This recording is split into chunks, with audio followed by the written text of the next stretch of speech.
কিন্তু প্রশ্ন হলো ওভারঅল যদি আমি হেলথ থেকে দেখি, দেখুন স্বাস্থ্য নিয়ে আমার মনে হয় এ মাসে একটু বেশি বেটার।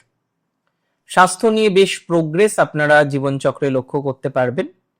এবং তার সাথে সাথে আমি বলে দিই, যাদের স্বাস্থ্য সমস্যা প্রবল, যাদের ক্রনিক কোনো ডিজিজ এসছে, আইবিএস আইবিডির কোনো প্রবলেম এসেছে, এবং কন্যা আমি অনেক সময় দেখেছি প্রচুর প্যানিক করেন, কিছু মনে করবেন না, অনেকেই দেখেছি আমি প্রচুর পরিমাণে প্যানিক করেন, টেনশন করেন, যে কারণে তাদের বিভিন্ন রকম গাট ইস্যুস আসে।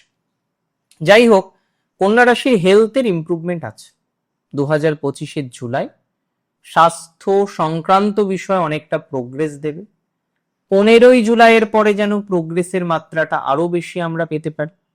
এবং স্পেশালি যাদের কোনো ক্রনিক প্রবলেম আছে, যাদের কোনো ক্রনিক সমস্যা আছে, যারা কোনো ক্রনিক সমস্যায় জর্জরিত অবস্থায় রয়েছে, তাদের কিন্তু কম্বিনেশনটা বেশি ভালো, মানে তারা বেশি ভালো সুযোগ পাবে, তারা বেশি ভালো প্রভাব কিন্তু অ্যাচিভ করতে পারবে।